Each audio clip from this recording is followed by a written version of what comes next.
Shalom, shalom. What's up, good people? This is the Black Prophet, where we deal with theological thuggery and scriptural skullduggery. I'm excited to be here today. It's really an intense lesson that I think a lot of people are going to get a lot out of. It will arguably make some upset, but being upset without facts to back why you're upset is just silly. So, all of us want to know the truth, and that's what this platform is about. It's about our seeking the truth. I want to make sure that you do something really quick for me.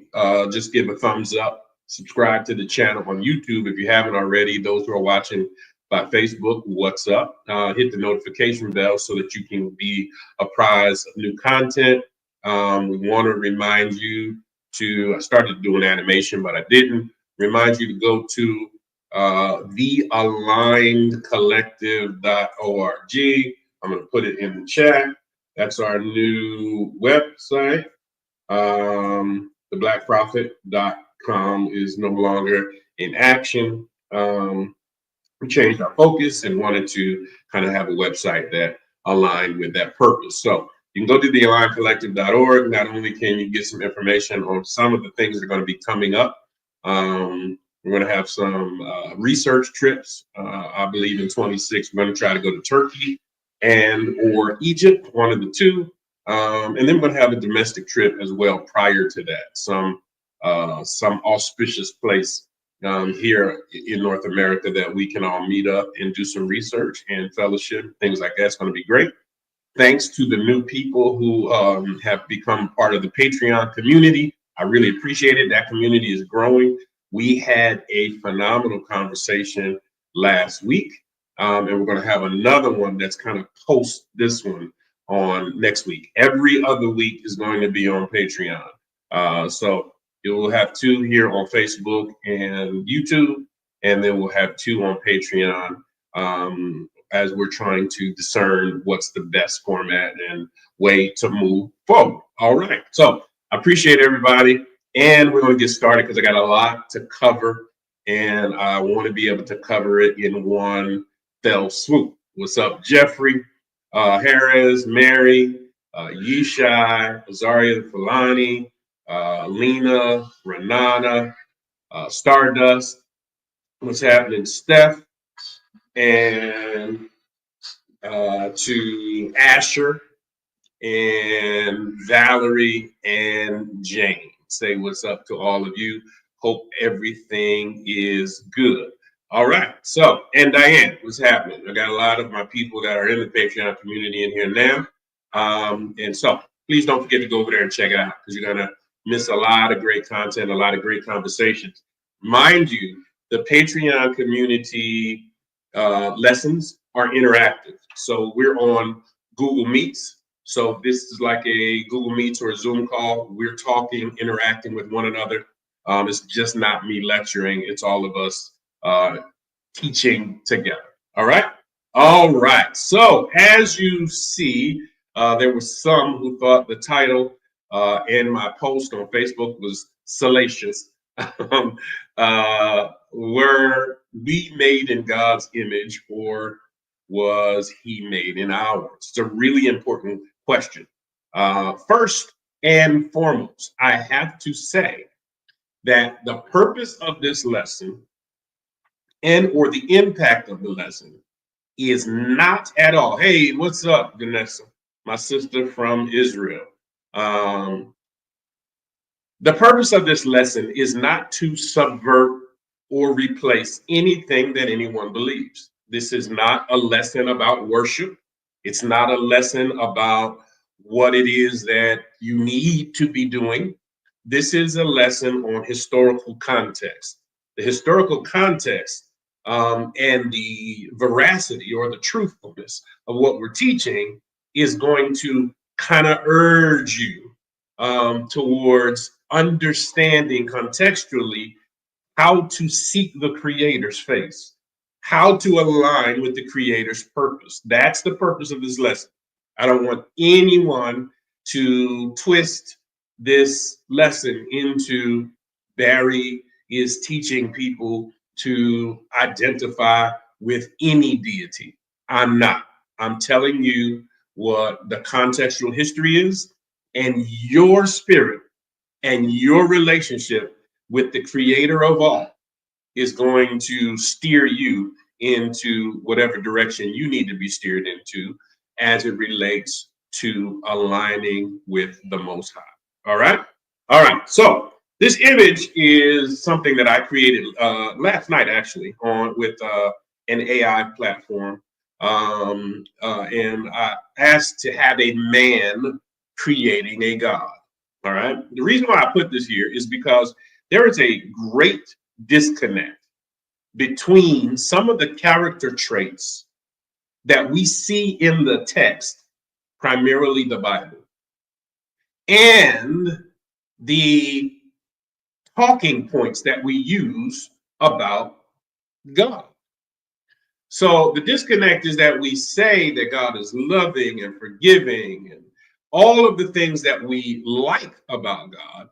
But then there is also, if you're honest with yourself, a great disparity between New Testament theology and the Tanakh or Old Testament theology, where it appears to be drastically different gods.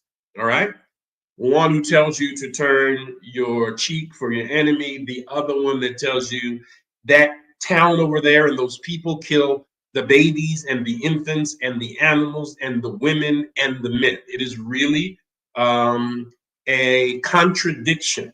You can try to wrap your head around the subversive part of the God of the Old Testament and the New Testament revealed is the Old Testament concealed. Those are all Christian talking points that don't always make sense. When you look at the entire text in its context, it doesn't make sense.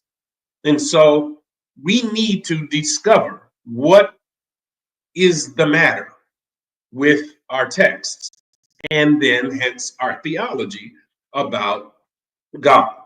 Because this disconnect is what drives groups of people. Doesn't matter if you're Democratic or Republican, you're left or right, doesn't matter. But it's what drives groups of people into aberrant behavior, right?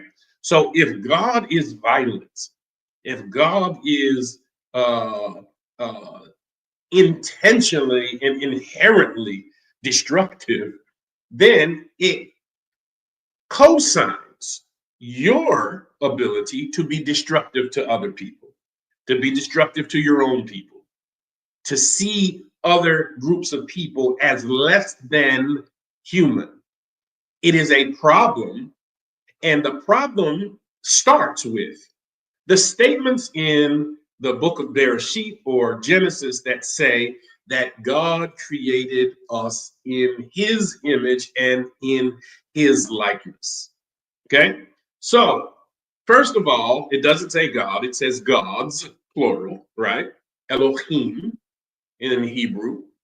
And the creation act lets us know clearly in the text that we are created in his image and his likeness. So what does that mean? Does that mean that the God that we serve in the Judeo-Christian ethic, Torah, Tanakh, and New Testament is a man? Because in his image and likeness would mean that he has appendages like us, he walks like us, he has gender assignment like us, hence why we call him he, right?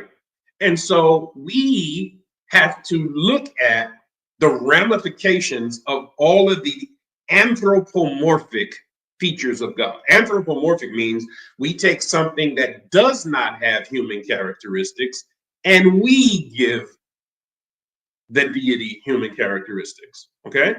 Why is it important? It's important because as we look at the text that the dominant society or dominating society has defined as the truth has become the truth. If you have a big enough gun, if you have a big enough sword, if you have ships to take captives and enslave them, you then can define the truth. If you tell people that you need to accept Jesus or die today, what do you think is going to happen? If you tell slaves, accept Jesus or get whipped into submission, what do you think people are going to choose? If you go into countries and tell people, serve our God or we will wipe you out, what do you think the choice will be? The most of the world is Judeo-Christian, not because there's some conviction about who God is. No, the conviction is based on force and violence. So the question is, and as you guys know, if you have questions, comments, throw them in the chat. We're going to address them as we go. We try to make this as interactive as we possibly can, right? So where does this difference come from? Let's start with the problem. The problem is that Europeans' deities here in this picture are inherently violent, right? Inherently violent. This is a picture called the Titan Wars. There is very many versions of this. The gods of the Europeans, the dominating societies, are extraordinarily violent. They're violent, they're lustful, they've got an insatiable appetite for women and making babies with human women. They lie, they murder, they deceive. If you read Greek or Roman theology, the behavior of the gods is reprehensible, right? The behavior of the gods is out of control. They're murderous, right? And so I'm saying this as the problem because I want to counterbalance it with a reality. Now, I will concede that this next slide is a slide that I intentionally asked ChatGPT a question so that I could get an answer based on knowledge, not my opinion, not my slant, not the purpose of what I'm trying to teach, okay? I asked the question to juxtapose the difference. Asher says most of the things we do influenced by the word religion is based out of fear. Absolutely correct. People have been afraid, and so they submit to the most violent. All right? So the question was, why are African deities not as violent as the God of the Bible? This is what came. African deities, particularly in West Africa, represent diverse aspects of nature and life. And while some deities can be powerful and even cause some destruction, they are not portrayed as inherently violent nor vengeful like the God of the Bible. They maintain balance and harmony within the natural world, seen as forces invoked for help or guidance, but not inherently prone to anger or violence. We have to tell the truth that when we look at the Bible as we have it, there is a thread that runs throughout it that is inherently oppressive, enslaving, violent, misogynistic. You gotta confess. Listen, you can convince someone else that it's not.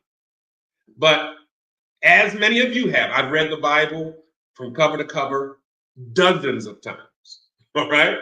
There is a thread of violence that runs throughout the text. A thread of genocide, infanticide, which is the murder of infants, okay? Fratricide, the murder of your own people or brothers, okay? Domination, ethnic cleansing. The question is, where does that come from? Okay? Shakita says it sounds like the God of the Bible operating on a low vibration, right? Jealousy. I am a jealous God.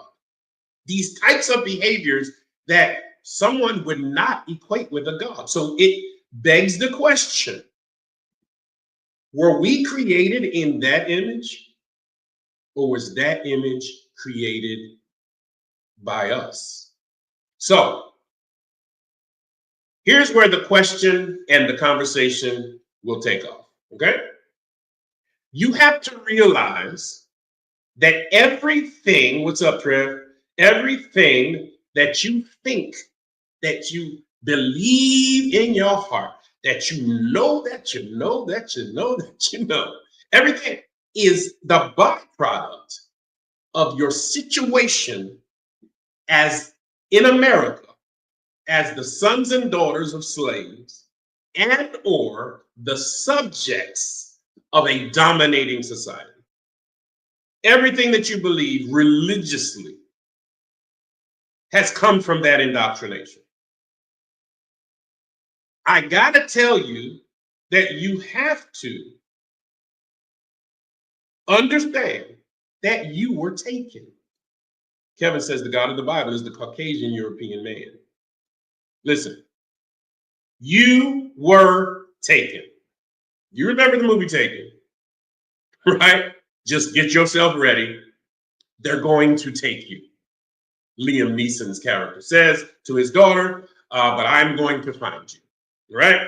Now, he says to the kidnappers that I have a particular set of skills and I'm going to find you. And when I find you, I'm going to kill you. Liam Neeson was talking about taking the life of the men who had kidnapped his daughter. Listen, I have a particular set of skills, says the Black prophet, right? And that is finding lies, killing them, and exposing the truth. I don't care what you think, if you like it, if you love it or not, right? I'm going to expose the truth because it's what freed me. I'm not saying I am the optimum human being. I'm the perfect person who has the perfect perspective. That's not what I'm saying. But I am going to expose the truth, okay? You and your ancestors were taken. Your history did not begin on the ship, the Jesus of Lubo. That is not where your history started. It did not start with your enslavement or your arrival on the shores of Virginia or in the sugar plantations of the Caribbean or in the tobacco fields of the Carolinas. It did not begin in South America, where more slaves went than anywhere else. That's not where your history starts. You have a rich and deep history that had structure, understanding of God, and it was not Europeans who helped you be enlightened. When you violently defend Judeo-Christianity, you are saying you're glad, you're happy that your people were treated like property because your people were not Judeo-Christian until the enslavement. So you either see the enslavement as something reprehensible, or you see it as a grand opportunity to help you know Jesus or God as you define him. You are the victim, even today. You and our people are the victim of a molestation and kidnapping, subjugation, rape, and degradation for almost 400 years. And in that time, you believe what they told you to believe, because that's a long time to believe it. The pandemic happened just a few years ago. You believe everything they told you about that. Stuff that ain't true. Didn't even take 400 years. You believe that. Some of you believe what CNN tells you. You just watched that last night. It only took an hour of watching CNN and you believe everything that they told you. What do you think is the result of 400 years of indoctrination? You believe. You believe the sky's gonna crack and one day you're gonna be caught up to meet him, and I got shoes and you got shoes and all of God's children got shoes, and when you get to heaven, you're gonna put on your shoes and walk all over God's heaven, and you believe all of that because it was forced, beaten, and demanded of you. And our people did the best they could. They did the remix, and we sang it, and we clapped about it, and we shouted, and we preached, and we hooped, and we danced to get ourselves through a situation that would have killed most groups of people. But we got through it. Everything that we know was beaten into us by any means necessary. It's true. So, what is the juxtaposition? I'm going to do what some groups are trying to eliminate right now, all across the country, and what some people who look like you and me still don't know. It's not that the information is not available or accessible. It's just that we haven't looked. Some of us don't want to look because what we see when we look will be diametrically opposed to everything that we think we know now. And then we're left asking the question, if this is not the truth, what do I do? What do I do with this new truth that I found? Okay? Asher says, we were forced to get in line for the sake of survival, and we're still marching to their beat. All right? So let's start at the beginning. You and your people are not from here. Okay? You would never walk up to, let me look at you while I say this. You would never walk up to a very apparent Chinese man or any other group of people, all right, that have a heritage in some country and say, where are your people from? And if that person said, oh, I'm from South Central, or my people's from Philly, or my people's from Miami, or my people from Detroit. You say, no, I don't mean where you were born. I don't mean where you live. I mean, where are your people from? And they'll be like, oh, I don't really talk about it that much, but I'm from Shanghai, or my people are from Firenze in Italy. My people are from the Lyons district in France. That's where my people are from. All right. The reason why we rep our hood, right? And we always talk about, you don't know where I'm from. Baby, I'm from Camden. I'm from Philly. I'm from Compton. I'm from the dirty. Wherever you say you're from, the only reason why that's our talking point is because most of us don't know where we're from. We have no idea. I'm not talking about 23andMe and Ancestry.com. 23andMe, who just filed for bankruptcy because they've had data breaches, they've had sets of information go missing. That is just this week, fact check me if you like, that I've told you for a long time that information is wildly unreliable, okay?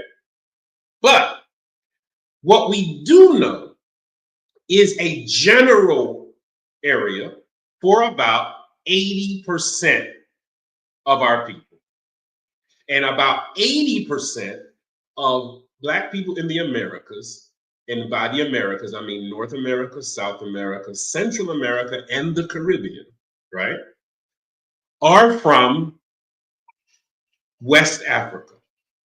That's about 80+% of our people we know are from West Africa. It's hard to say the name of a country because some of the countries didn't even exist then. So you have people saying, I'm from so-and-so, and that country was not a country during the enslavement of our people, right? So that's why the data sets are contemporary data sets and not historical data sets, because historically, Ethiopia was not the small country that it is now. Ethiopia covered the entire eastern side of the continent of Africa, right? And then you had the Kush Empire and the Mali Empire and other empires that are not defined now the way they were then. So it's really difficult for you to discover a specific town and a specific country and a specific tribe that your people are from, but we know a region, okay? So 80+% of African Americans were taken from Benin, Burkina Faso, Cape Verde, Cote d'Ivoire, Gambia, Ghana, Guinea, Guinea-Bissau, Liberia, Mali, Mauritania, Nigeria, Senegal, Sierra Leone, Cameroon, Gabon, Angola, and Togo. Okay? That leaves 10 million people. There are approximately 48 million Black people in America. That leaves 10 million people, that other 20%, with other ancestry, like South Pacific, which is Fiji, Micronesia, Australia, Tasmania, Native American tribes, Asiatic. Asiatic covers everything from Saudi Arabia to the Indian Peninsula to the Levant, to Hebrews in what we know now as Israel, all the way across to Egypt. That's Asiatic, or Afro-Asiatic to be more specific. And then other African countries that are not in West Africa, okay? So we're particularly talking about West Africa, but we're still missing 10 million Black people that are not from West Africa, but are from other parts of the Black world that existed in ancient times, okay? So why is this important?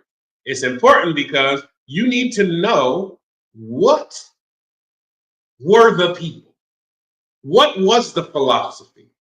How did they view life? How did they view each other before your foreparents got snatched onto a slave ship? You need to know that. It's important for your own identity. It's important for your understanding of the Creator. Okay? I'm not telling you what to do after you get this information. But what I am telling you is that it's important for you to understand contextually who you are in the eyes of the Creator, who I do not believe we know the ultimate name of that Creator. But that Creator created you for some greater purpose than the agenda of a religious institution. Greater purpose than for some tithes and offerings. Greater purpose than to get the doors locked and tell you you need $40,000 today. Some greater purpose than to hear some preacher talking about anyhow, right? You were made for a greater purpose than that. Okay? There's a greater universal purpose. And that's why we need to know this. Now, so we're going to walk through some of the people groups that we come from, okay? We're going to walk through some of the people groups that we come from and discover factually what they believed. There's going to be 1, 2, startling fact that you notice immediately as we walk through these groups.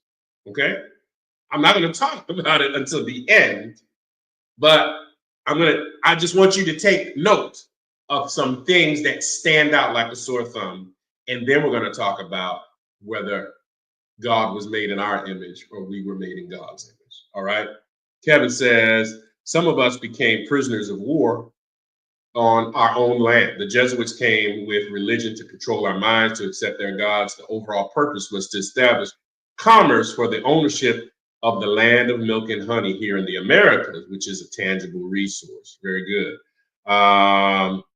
Vanessa says, we were those deities collectively creating man in the Garden of Eden as we created everything. It's all being revealed for those it's meant for, right? What's up, Awesome? And you know what Vanessa is saying is that I think the identity of who we really are has been subverted for a long time, right? And using the term gods to separate the creature from the creator is a little disingenuous if a creator, and I believe a creator did create us, right? If a creator created us, that means that we were created as the expression of that creator or a fractal of the creator, which means we are representatives of the creator, okay? If my son, Barry J. Lyons Jr., tells you, my dad said, you can bet your bottom dollar that I said it because he was made, he came through me, he's a fractal of me, he has the same name, and he's not going to say anything that I said that I didn't say, okay? So the question is, how come there's so many statements being made about God that it is quite apparent that God didn't say? Why did even Jesus say stuff that disagreed dozens of times with his own Father?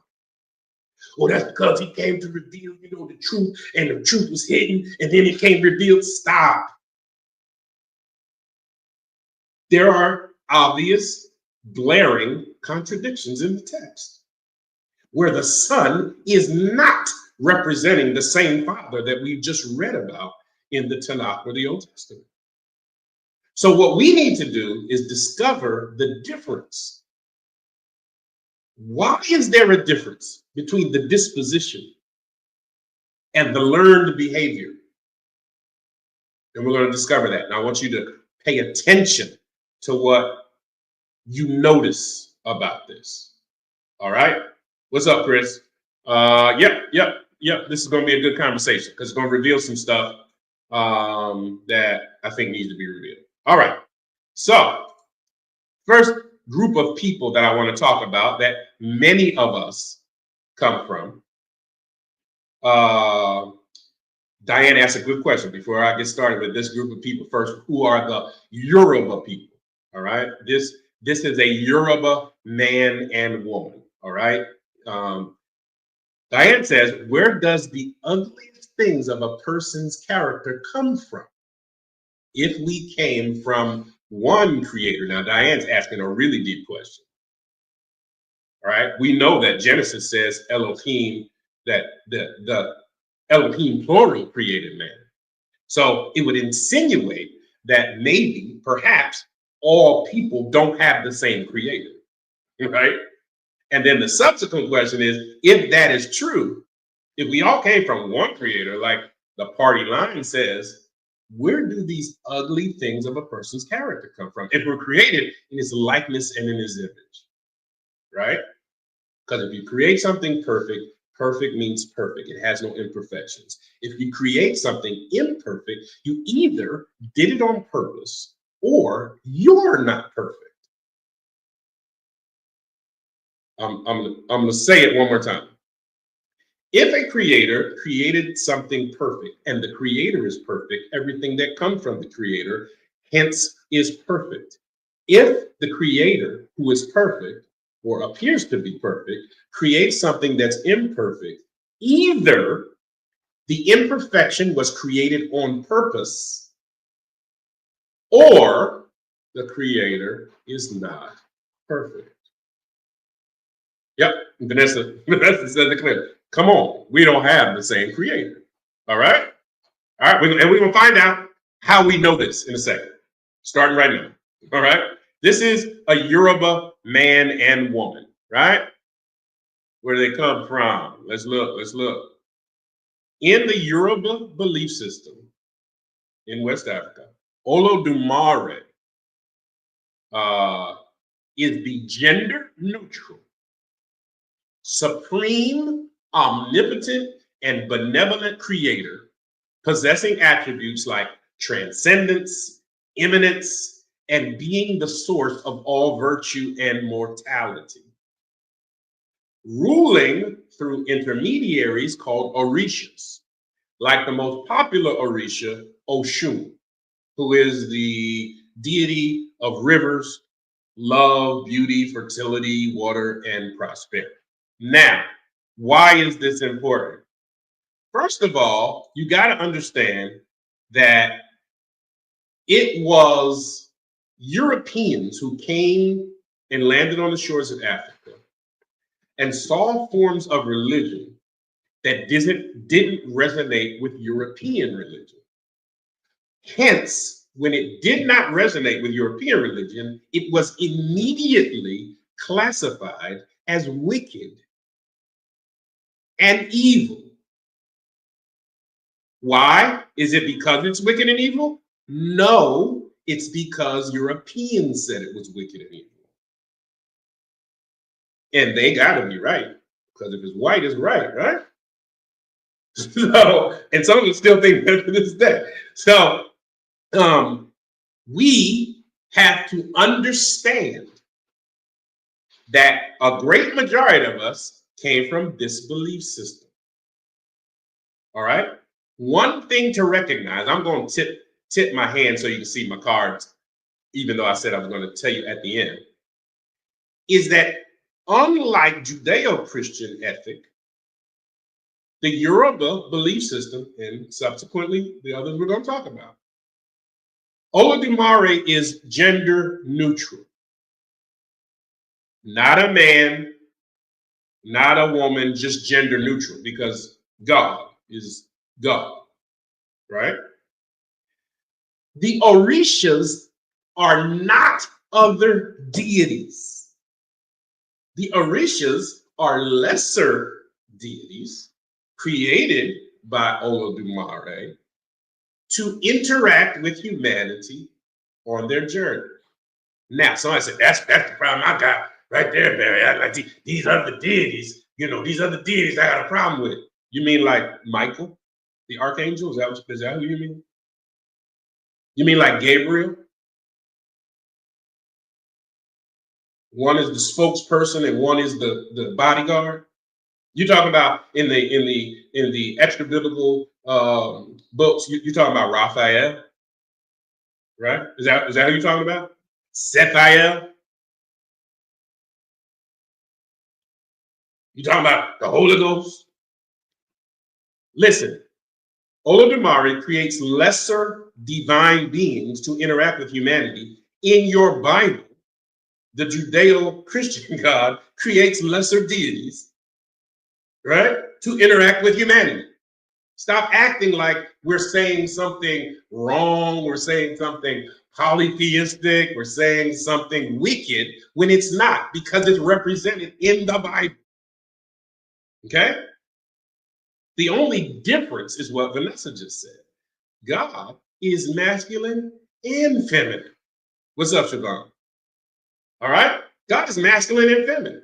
And that's why in this first group that we're talking about, the Yoruba belief system, Olodumare is gender neutral, because defining the gender is not important. Right, Siobhan? It's about balance. And don't get caught in there's orishas or other deities that we interact with. That's what you said you believe when you was rocking with the Bible.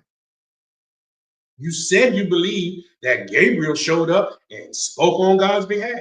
You said you believe that Michael one day is going to come with a horn in his hand and beat the bricks off of everybody who don't serve Yah. That's what you said you believe. You say you believe several times through the Old Testament that the angel of Yahweh that had showed up and talked to Abram when he's about to kill Isaac. The angel of Yahweh what showed up and talked to Balaam when he was riding on his donkey. That's what you say you believe.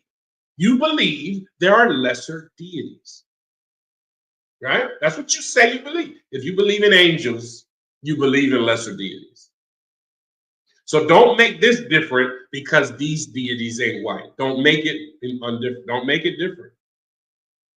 Because if you do, you're the byproduct of some brainwashing that doesn't make logical, academic research or contextual sense. Okay? All right. So, the Yorubas. I remember people tripping over Inyala Vanzan because she was supposedly a preacher, but she was also a Yoruba priestess, right? And they were saying, see that? That's why I'm gonna mess with them witches. Right? Inyala and Oprah and Beyonce or whoever else they want to call a witch, right? Which white people historically, there's a whole part of history called the Salem witch trials, right? And other places in the world where white people were looking for anybody who had any kind of power. And if they had some kind of spiritual power, you have to die today. Okay?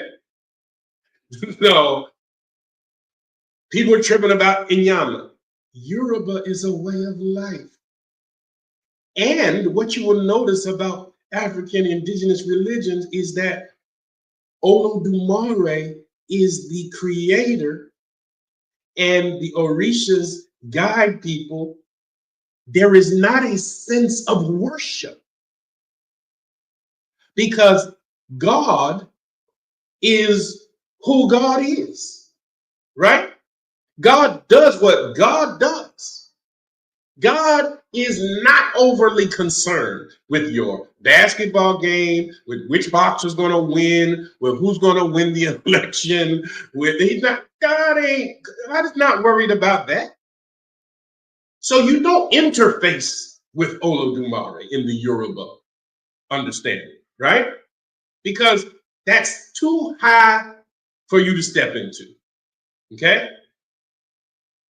It's the Orishas. Siobhan says something like, which is equivalent to the N-word. Right, correct. Right? Because when we use the word witchcraft and stuff like that, first of all, you got to understand you're using a European construct. All right? Witch comes from the word Wicca, right? And when you say witch or witchcraft, I already know that your mind has been polluted. I don't like the woman in Endor in the Bible being called the witch of Endor, because when I know that Hebraically a witch is a European construct and it's not a traditional Hebrew construct, then I know when I read the witch of Endor gave some reading to King Saul, as soon as I see the word witch, I know immediately that there was some interpolation in the text, that someone manipulated the text.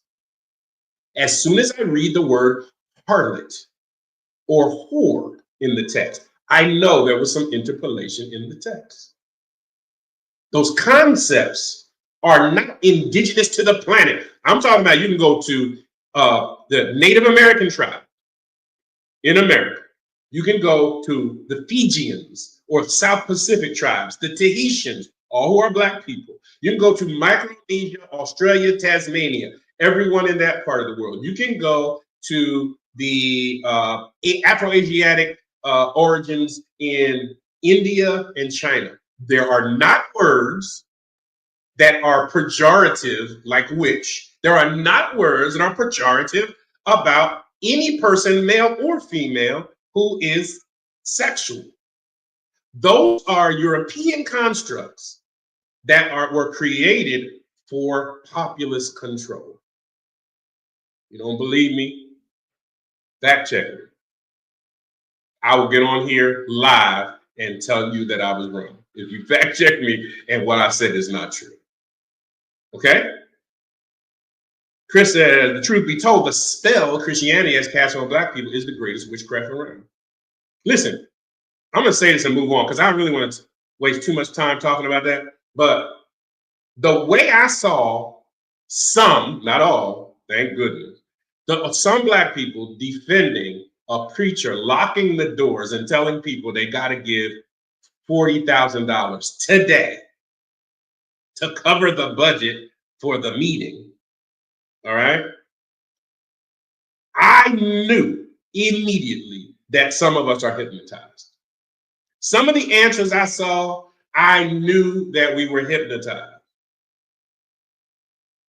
Okay? Because there's no logical justification. You can only give a justification based on a preconceived construct that was created specifically to take advantage of people. The person in question is arguably worth $4 to $5 million. A person with $5 million can pay 40 grand. It's your place, right?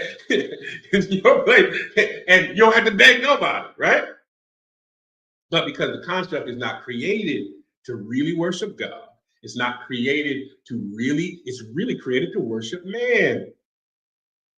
And beyond worshiping man, it's created to be controlled and passive and pliable and easily manipulated. Okay? So these are the Yoruba people. All right? That's that. It's in the chicken. They clone Tyrone. Listen, it definitely, it may be in the chicken. Like something's going on with us. All right? Nobody would defend if a pimp had a whorehouse, right? Again, it's a weird word, whore. But anyway, if a pimp had a whorehouse and he said, we're going to lock the door, and everybody that came in here give up another $50 out of your pocket, we would call that strong arm robbery. Okay? I think Mark mentioned it. When O.J. Simpson went to get his own stuff in a hotel room, he went to jail for strong arm robbery. But a pastor can tell people, you're not getting out of here. Ushers, close the doors. Close the doors. Close the doors. I said, close the doors. and try to hold people hostage into giving more money. Then we call it, oh, that's a man of God. He's vibing in the spirit. So some of y'all criticize it because you don't understand. Listen, I stood in the spot for 24 years, not as the youth pastor, not as the associate pastor, as a senior pastor of very significant churches for 24 years. You can lie to somebody else and tell them that it's not about the money. You cannot say that to me. You cannot. I'm very sure that almost everybody, because I don't know everybody, so I won't say everybody, but almost everybody who's Hebrew, who's a Moray, or who, whatever you are, did not preach to as many people that I preached to on Sunday morning for 24 years. I promise you. It's not an ego thing, but I pastored very great churches. Tell somebody else that it ain't about the money. Do not tell me that. Okay? So, the Yoruba people follow Olodumare in his guidance through the Orishas. What you will notice is what Siobhan put in, balance, and what was said by Vanessa, right? that God is male and female, that construct is something else, something other, right? All right, so that's that. Let's go to the next one. This is the Igbo, very well-known group of people as well in West Africa. All right, the Igbo, this Igbo man and woman.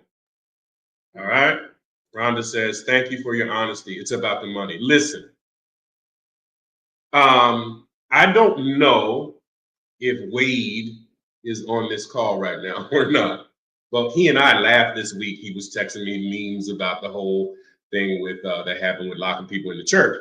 And he remembers, he was on my staff. I was the founder of the church in LA. And they had an entire meeting saying, do not let Pastor Barry take the offering. Don't let him do it. The reason they said that is because when I took the offering, I'd say, it's offering time, play some music, everybody give, sit down, it's time to preach, right? The offering was going to last 5 minutes.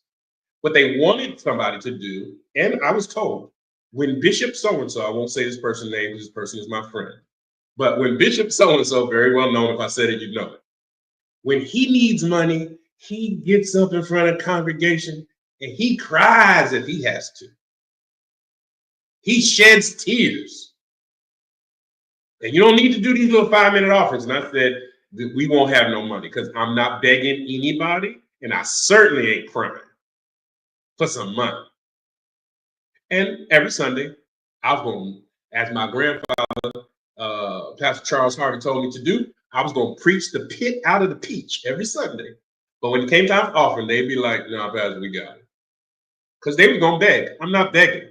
So I got to be honest, it's about the money. It's about butts and seats. It's about buildings. It's about the accoutrement of the pastor, what he drives, where he lives, all that kind of stuff. Some of which I got the benefit of, right? Whether I was begging or not. But I'm not going to lie and tell people that it's about something else that it's not. It's about the money. Okay? So these two people are Igbo, right? Let's look at this context. In Igbo cosmology, Chukwu, right? Meaning the great chief, the great spirit is the supreme deity, the source of other deities and everything in the universe, encompassing both the spiritual and earthly realms. Chukwu literally means deity, as does Chineke. So Christians call God Chukwu. Muslims in West Africa call God Chukwu. It has no relation to anything natural like the sun or the moon or anything like that. God, in the Hebrew culture, Chukwu, the great God, is often associated with male names, while Chi, the personal life force, is associated with female names. But the names are not inherently gender specific. So, first thing I need to tell you is that when you hear somebody from West Africa who may be Igbo and not Christian say that they follow the direction of Chukwu, do not think they're talking about someone else. It's just like Muslims calling God Allah. Allah is not the name of some person. Allah is an Arabic word that means God. In Gaza right now, there are Palestinian Christians who call God Allah. There are Palestinian Jews who call God Allah. There are Palestinian Muslims who call God Allah. It's not a name. It's a definition. It's saying what we say when we use the German word when we use God, which comes from the German word Gott, right? So the deity is just a name that means God, the creator, the most high. Notice Olodumare is the creator, the most high. All right? Notice here in Igbo, we've got the Yoruba, it's just the creator, the most high, God. Notice here in the Igbo, the creator is just the most high. But notice again, the names are not gender specific. Because as Siobhan said, it's balanced. As Vanessa said, there is the presence in the creative process, in the universe. It's a law that there is gender balance. Not in your Bible, though. We'll talk about that at the end. But in the universe, there is gender balance in Yoruba cosmology and in Igbo cosmology. That's why you got a picture of a beautiful Igbo couple. That's why you got a picture of a beautiful Yoruba couple. Okay? Vanessa says you got to go. All right. See you next time. I know it is. Oh, it's nighttime in Israel. So get some rest. Be blessed. I'll talk to you later. All right. So the next group that we want to talk about is the Akan people. It's a beautiful Akan brother and sister right here, right? Now, the Akan people. In Akan mythology, right? Let's put this up. Nyame is the supreme deity and creator of the universe and is eternal, infinite, and remote from human affairs. Though he is the source of fertility and the father of lesser spirits, Nyame is considered one of the sources of fertility via his daughters, Asase Afua, who is over fertility, and Asase Ya, the mother of the dead. The Akan are matrilineal, meaning that your genealogy and your authority and your ancestry does not pass through the father, it passes through the mother. Nyame is the father of the Abosom. Those are the lesser spirits or deities, like Christian angels. Nyame, excuse that typo there, it's Nyame at the bottom, is a triune deity. Triune, not Trinity, but triune. It's a difference. But with Odomankoma and Neon Kopan. And guess who Neon Kopan is? Wisdom. Does that sound familiar to you? All right. So, in the Akan, you got a creator, the supreme deity, who's remote from human affairs. I created y'all, y'all do what you do. Okay? I got some lesser spiritual deities that's going to deal with y'all called the Abosom, just like Christianity has angels, just like the Yoruba has the Orishas. Okay? The balance you need to see is that with his daughters, Nyame is the source of fertility. Women play an equitable part in West African religious thought. And the Akan are matrilineal. Mothers and grandmothers and the womb of a woman is revered. Okay? So, we went through 3 so far, but I want to tell you, that means the people you come from, we pause for the call for a second. The people that you come from don't abuse or use or think ill of women. They revere them as a partner of equity and actually gives them deference when it comes to their family line. It's the woman who gave birth that gets the deference. Why am I bringing this up while looking at the beautiful Akan couple? It is because I believe the salvation of our people, and I don't mean salvifically like the blood and the cross and the resurrection. That's not what I'm talking about. The salvaging of our people lies in us returning to a form of family that gives reverence to men, women don't disrespect men, and reverence to women, men don't disrespect women. That's what's going to save us. Not a government program, not reparations, even though we do deserve it, but probably not going to get it. Not anything else that we think society's going to do. Some great Black leaders going to rise up, and which never happened. We think Malcolm X as a leader. We think of Martin King as a leader, but they were not the end all be all for Black people. What most people don't know, because they don't know history, is that there are several Baptist conventions, and the reason for the Baptist convention is because most of the people in the National Baptist Convention did not agree with Dr. Martin Luther King. The Black preachers did not want to do what he said do, and so a group of preachers left and started the Progressive Baptist Convention, because some followed Martin and some followed Jefferson, right? And so that these were the people that we considered they were leading America. They weren't leading America, they were leading a small group of people. Okay? Because even our people didn't agree with them. So what we got to do is get back to who we are, not were. We were slaves.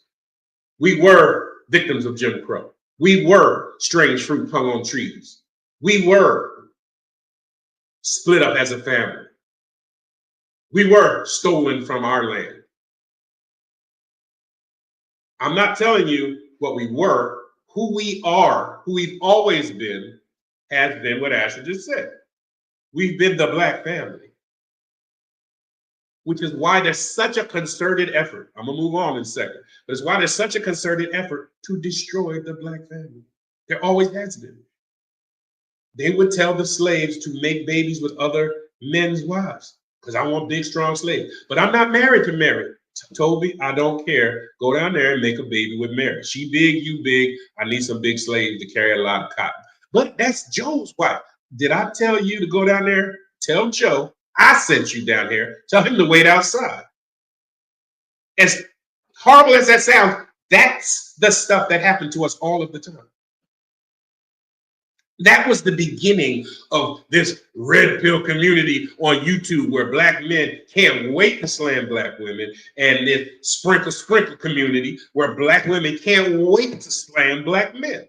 That's the start of it, because Black women did not respect a man who let another man be with his wife. I don't care if you're gonna die, you're gonna die today. Don't let him come in here. They're going to whip me. Let them whip you. I don't want him. You're my husband. And that started it. That disrespected the Black women who wanted to say, don't let him come in there. No, the pastor told me I got to sleep with Joe. I said no. And that this disrespect formulated under the auspices of slavery. All right? That's right, Steph. The origins of the baby mama, baby daddy thing. That's exactly the origin. Okay? Other people, until we introduce that linguistically into the American lexicon, other people didn't have a baby daddy. They had a husband. Baby daddy wasn't even a word. It was that's my husband. A man didn't have a baby mama. That's my wife. But we, because we were treated as property and children and slave producers, we had a wife and a baby mama. We had a husband and a baby daddy. That's the beginning of it. It destroyed, and continues to do so to this day, it destroyed the fabric of our origins, which is the respect of men and the respect of women as equal partners. Okay? Ashley says, so this pivot back to segregation may not be a bad thing at all.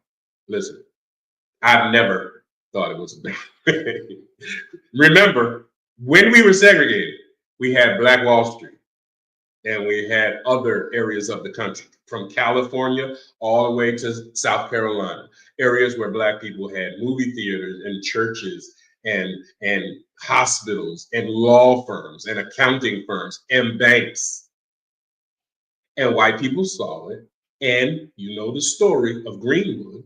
They destroyed it. They murdered the people. They burned down the buildings. We were minding our business. But they couldn't see, while they were going through the Great Depression in the late 20s and early 30s, we were fine. And they hated it. Why are they still doing good and the stock market crashed and my broker just jumped out of the window in New York City and killed himself after losing all my money? And they're just grinning, going to the movies in their little Black community. They hated it and they destroyed it. Plenty of history about it. If you don't know the history of Greenwood, Black Wall Street, please look it up. Okay? I'm gonna do some posts about it probably in a week or so. All right. We had the Yoruba, had the Igbo, we have the Akan, or I'm sorry for the mispronunciation, the Akan. Okay? Shimon says, I subscribe to segregation. Listen, we live in a world, there's people that we got to deal with in some aspects, but I am trying with all that's in me to be supportive of my people. And that's not racist, that's not anything else. I'm trying to support my people. And we need the help because we're the ones who've fallen and can't get up. All right? Still on the bottom economically, wage gap, marriage rates, educational institution, quality of education, and the list goes on and on and on. Health issues. All right? Right. Us first. Us first doesn't mean there's nobody else. Because after first, there's second, third, fourth, and there's other numbers ordinarily. Us first just means I'm thinking about us first. I mean, I ain't trying to hurt you. I'm not trying to kill you, but I'm thinking about us first. All right? Nadeja says, we were all had. We became what we needed. Plumbers, doctors, lawyers, welders, construction workers, business owners, and the Black dollar circulated 16 times before it left the Black community during that period of time. Now, when you get a Black dollar, it's gone today. Don't circulate once. All right? All right, so the economy. Next, oh, and notice that Nyame is a triune deity, and one of the deities is wisdom. If you read Proverbs, you will understand why I pause to double down on that, because although the Christian church doesn't want to acknowledge it, wisdom is described just like the consort of the deities in West African religious thought, particularly, always have woman as equal and partner, sometimes not equal and not just partner, which we're going to find out in a second, but even your Bible talks about wisdom being Yah's daily delight. I was with him before there was even a particle of dust. So you ought to read your Bible, right? Before man was formed, I was there. I was with him. I was daily his delight. Wait a minute. What'd you say, wisdom? In Hebrew, chokmah, right? We got to get back to the balance. That's what's going to save us.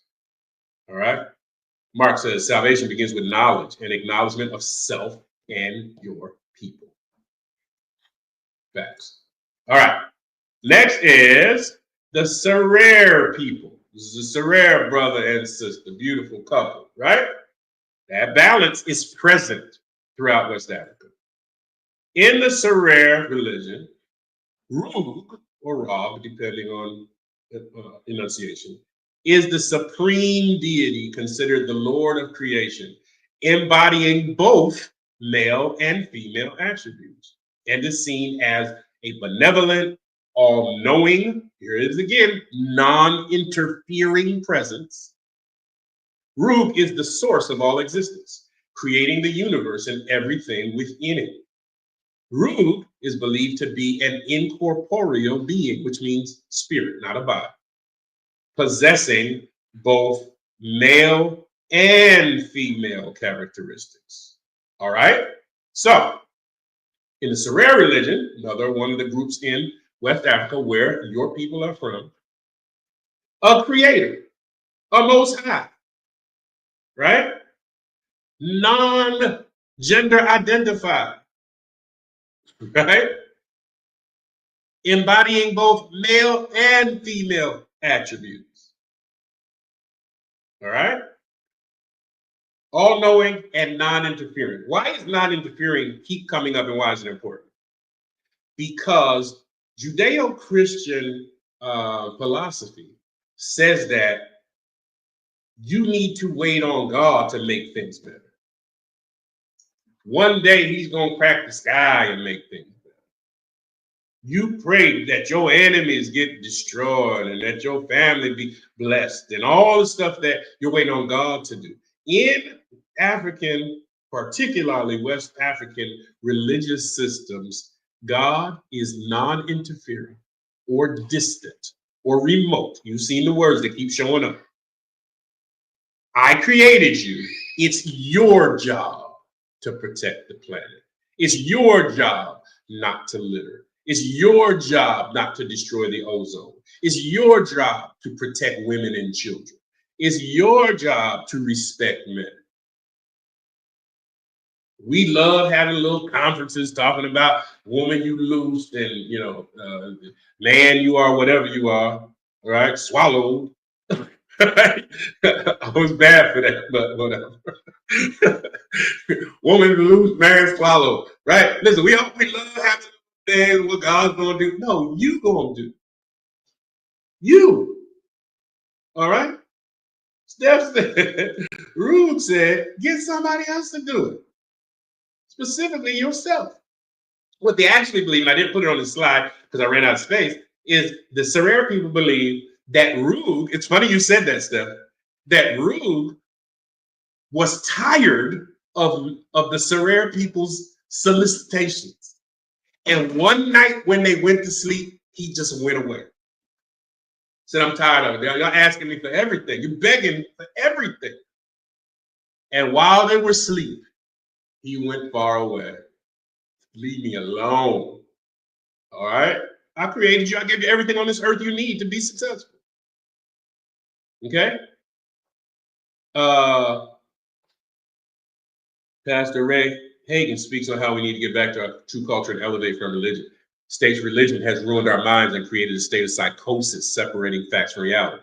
And see, I'm going to talk about it ahead of time, but everything I'm talking about, none of this has temples, churches,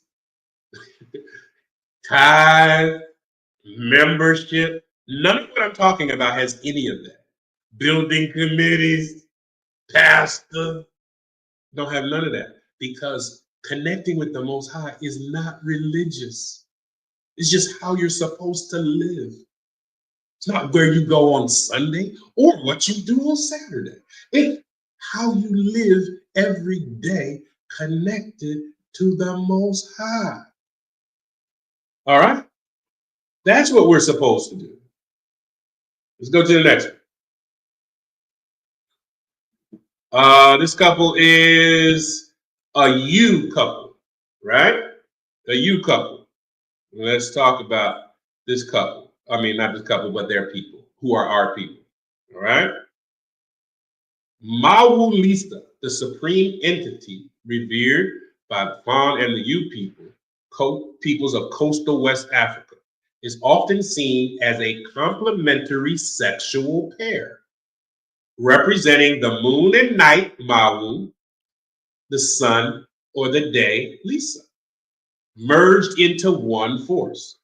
Mawu, which is the woman, is gentle, nurturing, forgiving, associated with the moon, night, fertility, motherhood, rest, and joy.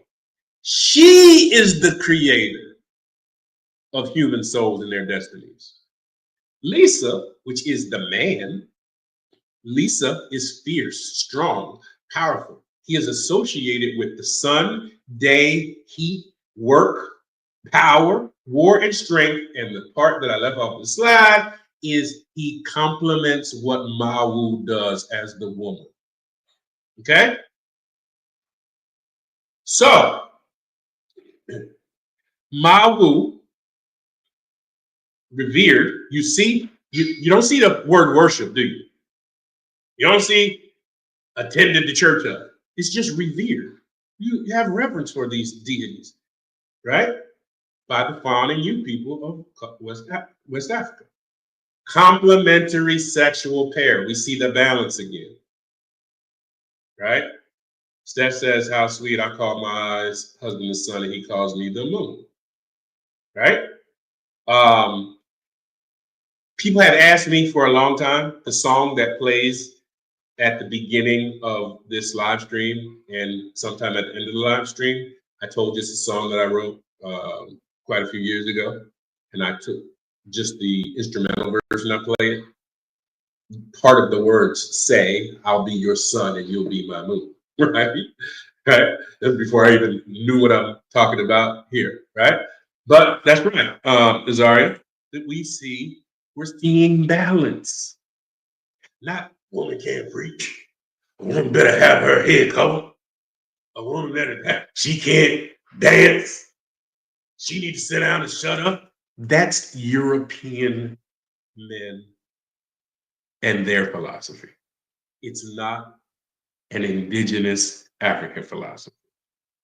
I'm not saying today there aren't some abusive men. Today there aren't some misogynistic men. I'm not saying that today, because today people in Africa are grossly affected by the after effects of colonization, just like we are. I'm telling you the history of these people that we have come from is balance. Okay? And it's not a form of religion. And the name differences are only due to language differences. Okay? There are more dialects in Africa than in the rest of the world. I mean, the entire rest of the world. There's more dialects in Africa. So when you hear Mawu-Lisa or Chukwu or Olodumare or whomever, it's not that they're calling a different God.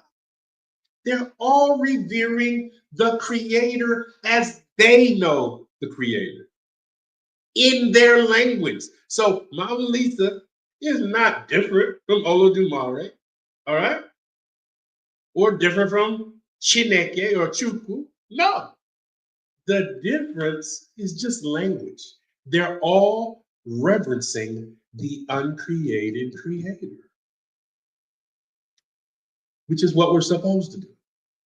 Religion came along and systematized it so that our connection with the Creator turned into something else, turned into a system that benefits a few and disregards the many, turns into a system of control and pacifying the populace. Okay?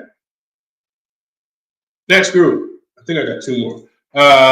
The Mande people. This is a beautiful Mande young couple, right? All right. Let's talk about them here, or their people, who are our people, right? Ngewo is the supreme being of the Mende people. Distant, transcendent deity. Distant, there's distant again. Y'all do what you do. Stop asking me and begging me for stuff that I already gave you everything on earth to do and fix.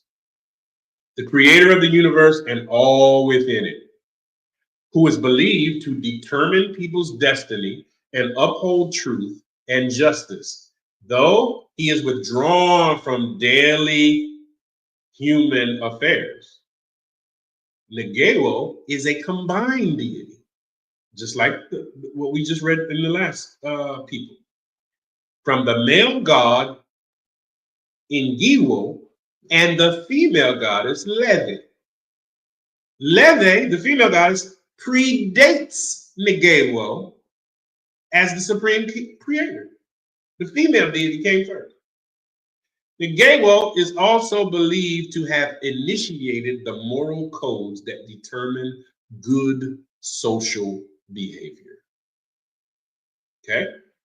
So the Mande people, there's a lot of African Americans, some famous, who went to go visit the Mande people, took a lot of pictures, right? Who are Mende. It's a distant, transcendent deity that created everything.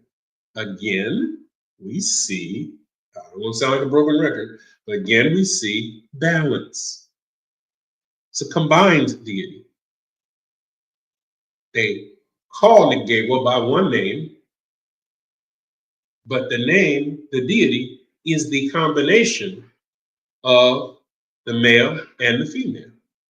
And the female predates the male. Okay? Ngewo is also believed to have initiated moral codes that determine good social behavior. All right? Let's see. Beautiful couple. This is the Mali, the people of Mali, right? This is the people of Mali, the beautiful brother and his wife. All right? Bemba is the name of this deity, also known as Nagala or Pemba, is the creator in the traditional religion of the Bambara people of Mali. The name is used to refer to Bemba, who is portrayed as a deity consisting of 4 distinct beings. So this one deity is composed of 4 beings: Pemba, Nyali, Pharaoh, and Indomari. Although Bemba is often referred to as male, the union of these 4 beings as Bemba is hermaphroditic, with the male aspects presented by Pemba and Indomari, while the female aspects are represented by Nyali and Pharaoh. Balance. Same thing keeps coming up. All right? The creator of all, the Most High. Just has a different name because I have a different people and I have a different language. But I'm talking about the Most High. Okay? And it represents balance between the masculine and the feminine. All right? Somebody said, well, how can the other one be 3 and how can this one be 4? Don't you say you believe in the Father and the Son and the Holy Ghost and they're all the same one and they one, even though they're 3, they one. Your natural mind can't get around it, but the Holy Ghost has to drop some knowledge into you so you understand how 3 is 1 plus 1 plus 1 is not 3, but it's still 1. Like water is ice, it can be hard and it can be liquid, it can be drank and it can be gas and it can be steam. Now, all them little crazy examples that you heard at church, just like I heard and preached, right?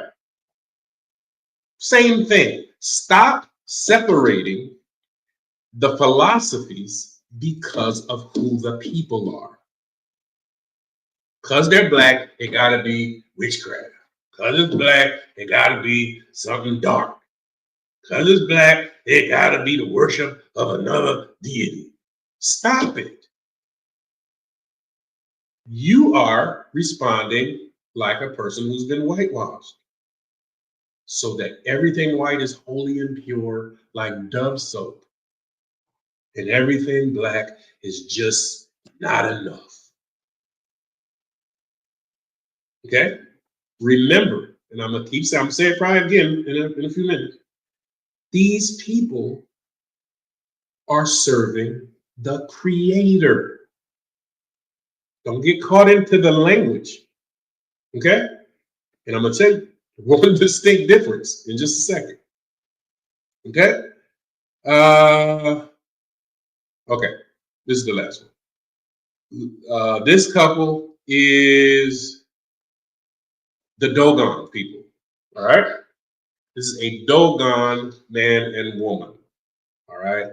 Some artists went to the Dogon tribe and paid these people a lot of money to stand and take a picture for his artistic installation. I read the backstory behind this picture, right? Paid them to put on whatever they got on and took a picture. Okay. That he probably got paid fabulously for and didn't give them anything except maybe a copy of the picture, right? Okay. Steph said, "Oh, my people," right? The Dogon people, right? All right, let's look. Here's the Dogons.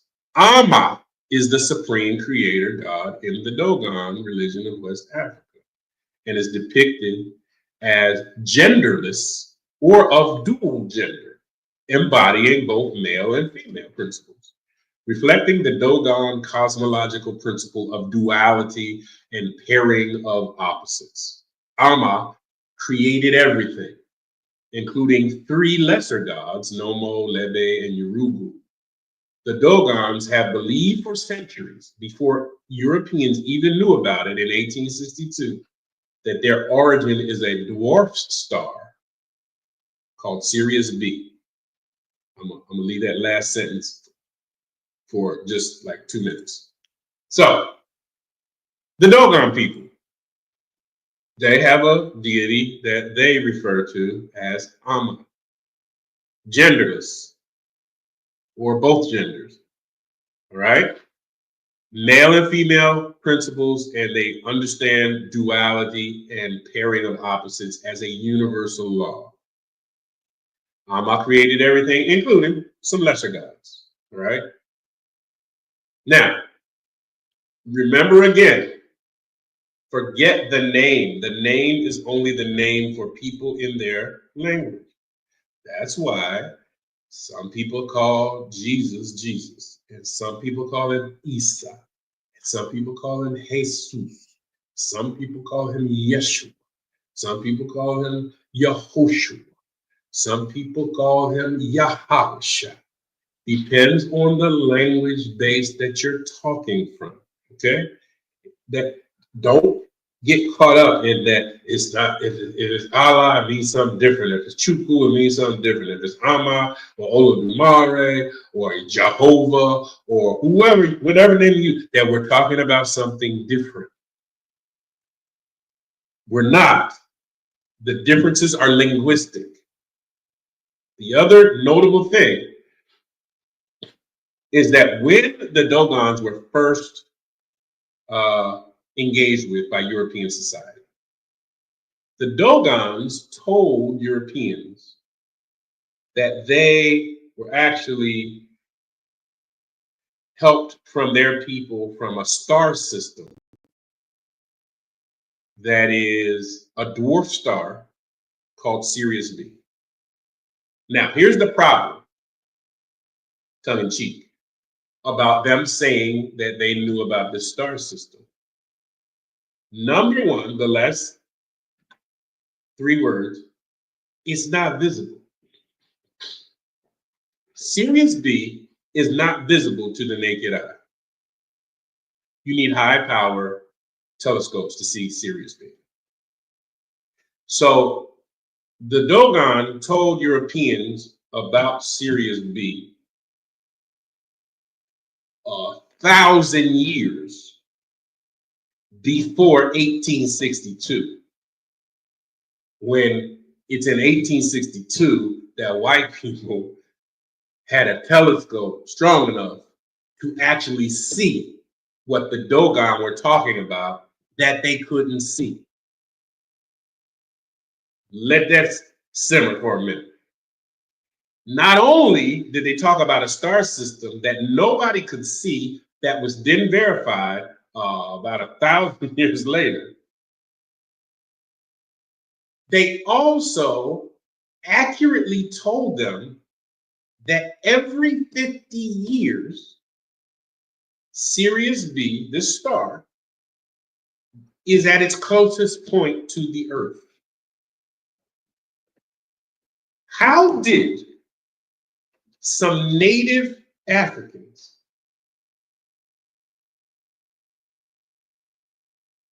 who are Dogon tribe members know about a star that no one can see and know about the 50-year cycle when the star is closest to Earth. How? The Dogon says that the people from Sirius D taught them about it. Okay? It's a mystery that science and researchers cannot figure out to this day. They could have been making it up, right? But it proved to be true in time. Okay? And that's why songs like Earth is ghetto, I wanna leave, and SZA saying life is better on Saturn. That's why it resonates with some of us, because there are people who believe. I don't know fully what my position is here, to be honest with you. But there are many people who believe we ain't from here. And that the differences in behavior is due to the differences of creators and the differences of origin. Okay?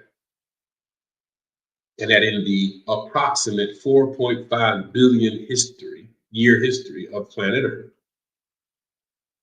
some of us came here or got left here. And that's why there were people who walked upright who engaged with Neanderthals. There were two different groups of people. And that the engagement between Homo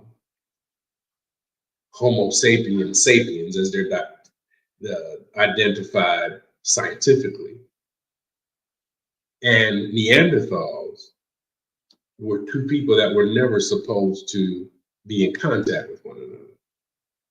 Some would say that's why one is inherently violent, but the other learned violence. Okay? One is filled with vice, and the other learned to be filled with vice. Okay? So I said, well, no, black people about it. Black people learn violence. How do I know? It took us 400 years almost. And the result of that 400 years is that we were taught to hate each other. Because if we were violent, we would have killed every slave owner. I'm talking about there were slave plantations where there were 40 slaves. And hold on, did I do something that I'm not supposed to do here? Okay, there were slave plantations that had 40 slaves and 10 white people on. Between the overseer, the master, Miss Mary, and the kids, there were plenty of slave plantations that there were 3 or 4 times as many slaves as they were white people. And there's stories that they don't like to tell, that where we attacked and we killed and we got freed ourselves. But for the most part, slaves were compliant. And if they weren't compliant because they were dumb or afraid, they were compliant because their community, the lifestyle that they came from, was a non-combative, non-violent community. We didn't have any guns, right? Nor anything that could harm someone other than maybe a knife, right? And you look at us now and we are attacking each other, but even that is just proximity. I don't like when people talk about black on black crime, because the majority of white people get killed by white people. And the majority of Mexicans get killed by Mexicans. And the majority of Chinese people get killed by Chinese people. But I never hear anybody talk about this hateful thing called Chinese on Chinese crime. No, people kill who's close to them. That's what happens. You're much more likely to get murdered by somebody you know than a complete stranger. Okay? But the propensity for violence was learned by us. Okay? Were there alcoholic beverages? Were there herbal things that you could smoke in African society? Yes, there was. But were there addiction issues? No. Because what was made and what was drank and what was smoked, first of all, was natural, right? Wasn't created to create addiction. Okay? There's a difference. We are a different people. And I don't know all the answers to why we're so different, but we are different. Okay? Ebony says, yep, they want us to believe we were dumb savages. That's what they want us to believe. And we were not at all. We were not. I don't think it's as mysterious as it's probably that ancient astrological systems were commonplace long before and up until colonial influences. Very good, right? Knowledge of astrological systems, correct. Diane said, our ancestors knew about herbs. They could have used them to get rid of some of them, right? But that was, again, different people. And Mark says, that Gregory said, you kill where you live. That's everybody does that, right? So black on black crime is not just crisis. It's a crisis to me because I don't want to see black people kill black people. But it's the same pattern of behavior for people who've learned violent behavior. You kill people that live close to you, okay? It's not some black people have this violent propensity. Nobody says that to the tens of thousands of white people who get killed in America every year by other white people. Nobody says anything about we got to stop this. Nobody says anything about it. All right. We say something about it because we know it's indicative of a way of acting towards each other that's not indigenous to us. That's why we talk about it. Okay. Yeshai says, so different that we don't create or invent weapons of destruction. Yet Yeshai and I talked about that, right? If you look at patents and inventions over the last 300 years in America, you will see utilitarian things are, for the most part, invented by many, many black people. Soap and peanut butter and the traffic light and the air conditioning coil and the filament for a light bulb and the spatula and things that we created because we needed to have something to make our life easy. So a black woman created a spatula because she was tired of burning her hand when master said he wanted to daggone pancakes, right? With something that really couldn't flip it, right? So we created stuff that made our life easier as we're serving people. Then look up the patents for weapons, bombs, missiles, things that are destructive, and tell me what you see as the difference between utilitarian patents and inventions and destructive patents and inventions, even air polluting things. Something is different about these two groups of people. It just is. Okay? All right. Almost done. The people of West Africa became overwhelmingly Christian during the evangelism of the missionaries in the colonial era, in the 20th century. In the wake of decolonization, they regained a strong sense of independent ethnic identity. So in West Africa, there was not Christianity. The Ethiopian church, there was some Christianity that started primarily because Ethiopia was a consort in many ways of the Roman Empire. And then Egypt absolutely belonged to the Romans during that time, which is why Christianity primarily had some intro into Egypt and Ethiopia. The rest of Africa knew nothing about Christianity until missionaries came. Okay? Again, back to my original point. If you are a fierce defender of Christianity, what you are saying to me is that you are so glad that missionaries and colonizers and rapists and slave traders came to Africa. Because if it wasn't for that, I wouldn't know Jesus. That's what you're saying to me. I'm not telling you you're wrong for wanting to rock with Jesus. Everybody has the right to do what they want to do. I'm not calling you dumb. I'm not calling you anything. But what you're telling me is logically, you're saying that you're glad slavery happened. Because without that, you wouldn't be Christian. And it's going to hurt somebody's feelings, but you wouldn't be Hebrew either. Okay? So it was in the decolonization period that they regained a strong sense of independent ethnic identity. People started to, in Africa, in the places that were decolonized, people started to feel good about themselves again, and good about their history, and good about the way that they lived life and their philosophy and systems of connecting with the Creator. This was seen as problematic to the ultimate plans and evangelism efforts of the previous colonizers. How are we going to take these diamonds? How are we going to take this cobalt? How are we going to get this aluminum? How are we going to get this gold with them feeling as good about themselves and not submitting to us? Hence today, the reemergence of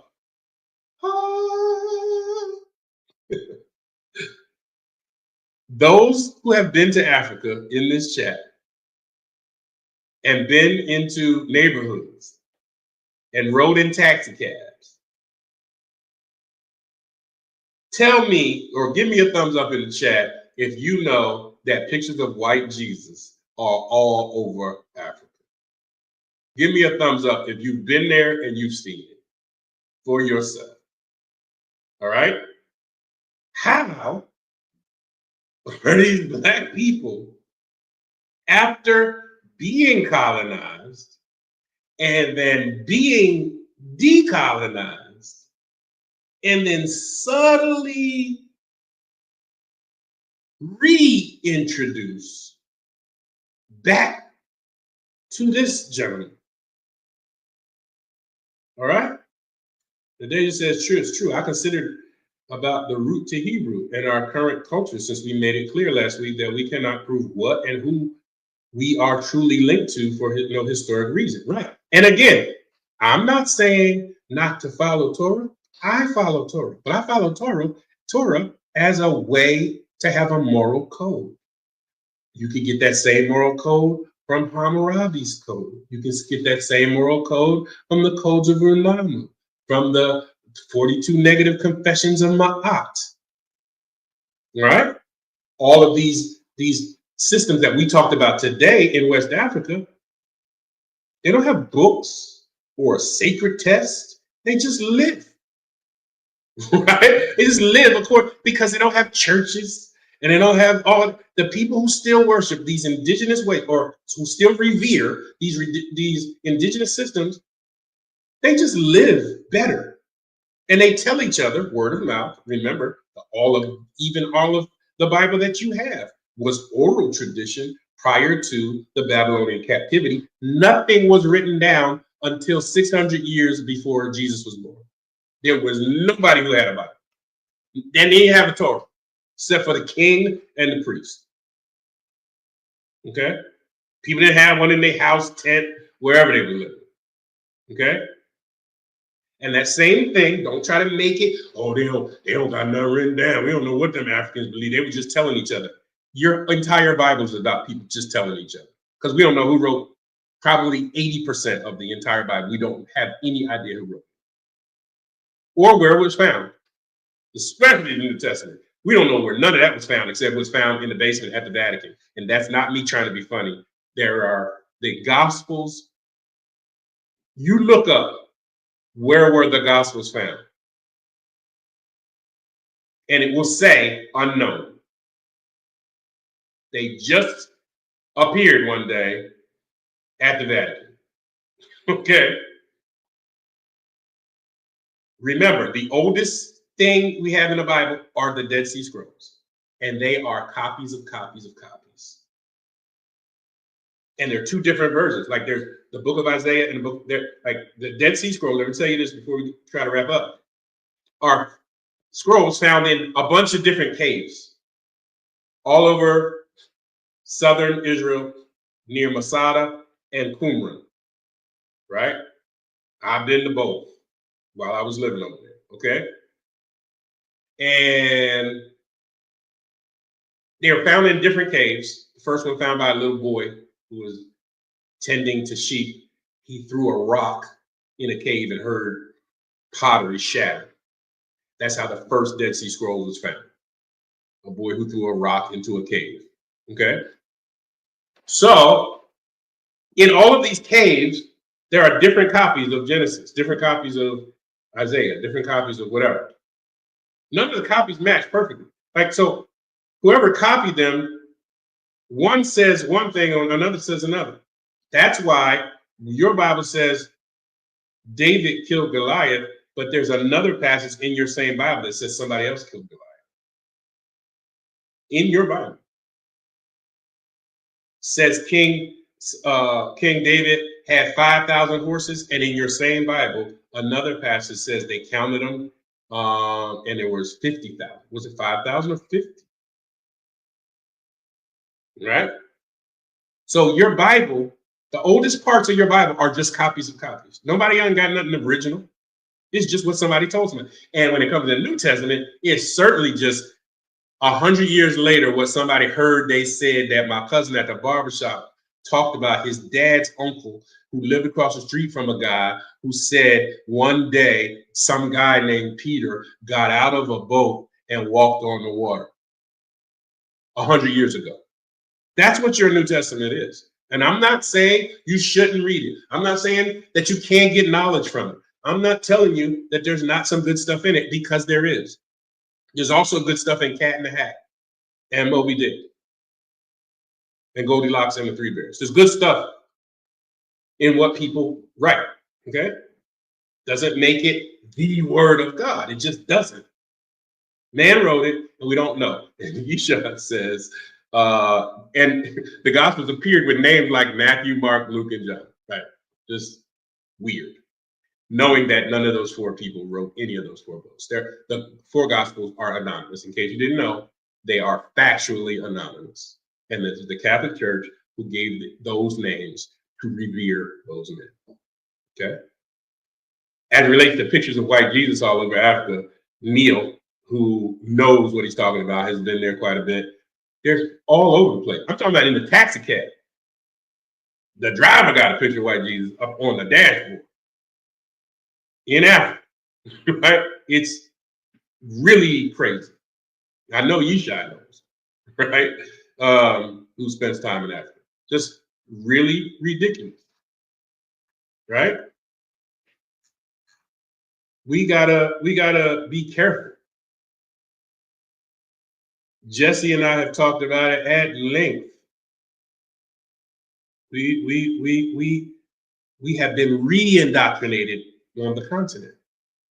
So much so that this next picture is the Basilica of Our Lady of Peace in the Ivory Coast. It is the largest church on earth. You see who was preaching there? Joe, right? The church is Catholic. All right? The church is Catholic. In the heart of Africa, right? A Catholic church, look it up. It replaced St. Peter's Basilica in Rome as the largest church in the world. Okay? The Vatican is no longer the largest church in the world. A church in Africa is the largest Catholic church in the world. Okay? Seats 18,000 people. When the Vatican says it's 660, it actually means You could fit 60,000 people in there standing up. That's a fact. This church on the Ivory Coast seats 18,000 people. The whole complex, including the building, the dome, the size of the property, a rectory and everything, is larger than the Vatican in Rome. And that is massive. I've been to the Vatican. It is massive on another scale. This church in Africa. And if you look, the majority of the really hot mega churches right now are popping up in Africa.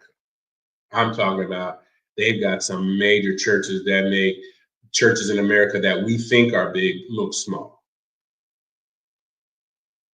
Okay, some of the richest people in Africa are not just dictators anymore or warlords. They're pastors of mega churches because the Creflo Dollars and the TD Jakes and the other stuff is the biggest export of America.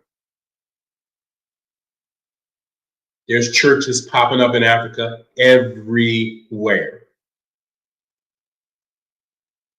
All after a history of thousands and thousands of years of all of the systems that we talked about by the Yoruba and the Igbo and the Mande and the Dogon, and on it goes. After all them thousands of years of history, just like, because that's our history too, right? Now they're back to bowing at the foot of a man that looks like the man who stole their land and stole their people. So, what does all of this mean? Next week on Patreon, we're going to start the conversation with this statement right here. Because we got a whole nother piece, and we'll have a conversation next week. African deities, particularly in West Africa, represent diverse aspects of nature and life. While some deities can be powerful and even cause destruction, they're not portrayed as inherently violent or vengeful like the God of the Bible. They maintain balance and harmony within the natural world, seen as forces invoked for help or guidance, but not inherently prone to anger or violence.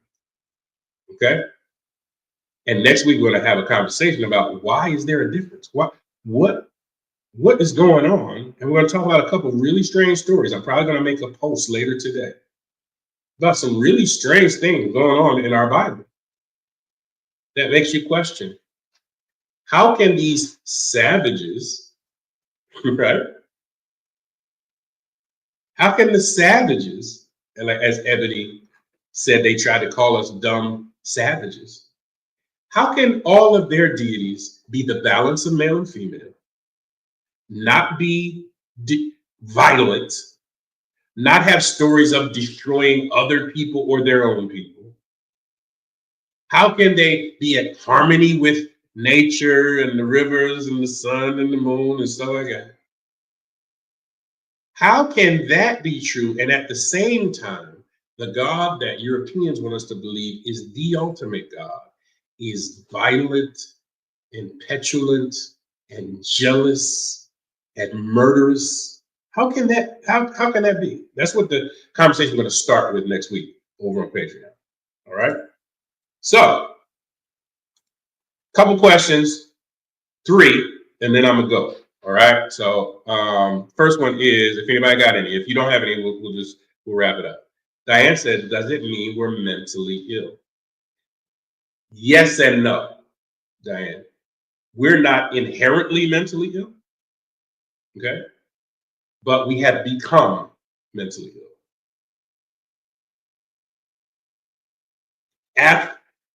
No one is the same after they've been in jail. Doesn't mean they're bad, but they're not the same. After you spent time in jail, you're not the same. I just went to preach in jail. Never been arrested. I went to preach there. I wasn't the same after visiting to preach quite a few times. It left me shook. If you have to live like that every day, You're not the same. No one is the same after being molested. You can become better. You can get over the trauma, but you're not the same. And so to answer your question, no, we're not mentally ill because we weren't born that way. Our DNA isn't deficient. We don't come from a people that are prone to just being mentally out of balance, but we become that. So the answer is also yes, because of the trauma that has happened to our people, that's still happening to our people, or the after effects of it. It has made us mentally ill. That's the only way you can worship the same God of the person who told you you're less than a human. It's the only way. Mental illness is the only way that you can have an image in your head of a savior who looks like the same people who destroyed you. You can only have that via mental illness. Nadeja says, seems like instead of dealing with facts and reality, we associate spirituality with the unseen instead of tapping into the power of self. Right, because here's what it is, Nadeja. Remember all the systems that we just went through, right? None of them have tithe envelopes, church buildings, building funds, a pastor, a place to go visit. They don't have T-shirts. What would Chukwu do? They don't have a little meme that say, let go and let Olodumare, or Alma's good all the time, Alma's good. They don't have none of that. The people who revere those systems just live life in alignment with nature, with their neighbors, and with themselves. Remember, in their systems, deity, God, the creator, is distant. What are the words we heard? Distant, uninvolved, absent, remote, far away. He's like, I gave you everything you need. You don't need to ask me for nothing. I didn't create you to worship me. I don't need you to worship me. Because why does a God really need to be worshipped? That's a part of the discussion next week. You don't have a need for anything. Okay? So these systems that we follow are systems of manipulation, systems of control. Now, that being said, I will close by saying all people on this planet need a system to live by to help you live better. If the system you need is Torah, I applaud that because it helps you live better. Remember, I'm talking about the commands. I'm not talking about the rest of the stuff. I'm talking about commands. I ain't talking about kill the Amalekites. I'm not talking about take a woman after war if you think she's pretty and you make her your wife and she can't say no. I'm not talking about any of that. I'm talking about the 10 commands, what you should do and what thou should not do. That's what I'm talking about. And those codes are found in Renamu and Hammurabi and Ma'at and a dozen others. Okay? So we need a system. If you say you need Jesus, I don't get it, but I don't have to get it. You have to need that. It's for you. It's for you to try to live better. Hopefully it helps you live better. Okay? Whatever system you follow, I hope it helps you live better. All right? But I wanted to put the cap on this to say we have a need for order, and order comes from aligning with the creator. Wherever that order comes from, that's you. But you should know the facts. You should know the facts about your captors, about your enslavers, and about your people, which we just talked about, right? These beautiful people. You need to know the truth about your people. and where you've come from. All right? And what their way of thinking was, and how they lived life in balance, and how they connected with the Creator. That's what you need to know. Because that's who you really are. I don't care what America has told you. Asher asked the last question, is that what is called religious psychosis? It's religious, social, and political psychosis, if you ask me. All right? We need a therapeutic action. And by therapeutic action, I don't mean therapy necessarily, but someone needs to restore the perspective of the Black family and how important it was for balance in the universe. I don't know who it is, but we need a balanced perspective. I'm gonna call his name, and he's gone from this place, but we need a Kevin Samuels that doesn't talk like Kevin Samuels, but talk to restore the Black community, talks to build up the Black woman, talks to give responsibility to the Black man. That's what we really need. That person's not a leader. We're not supposed to just follow them like we followed everybody else blindly. I'm just saying we need a voice to at least light the fire. Fires burn. You saw that in LA. Once it's lit, you don't got to do nothing. Okay? Somebody needs to light the fire. All right? I pray that one day soon, someone will light the fire so that we can get back to being these people, the people we really are. That's going to save our communities. It's going to save our children. It's going to save our women, and it's going to save our men. And ultimately, it may save the world. All right? I hope that this was enlightening to you.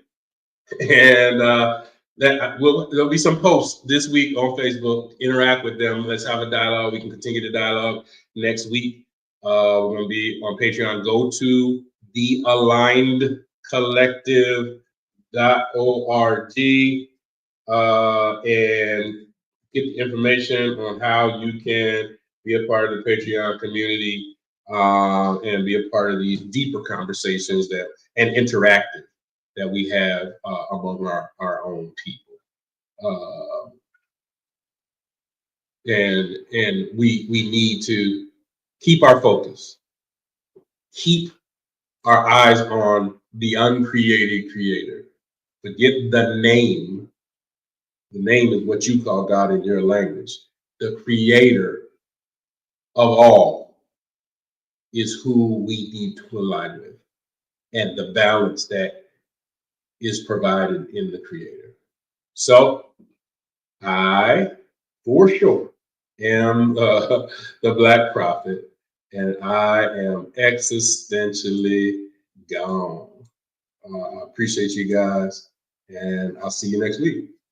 Peace.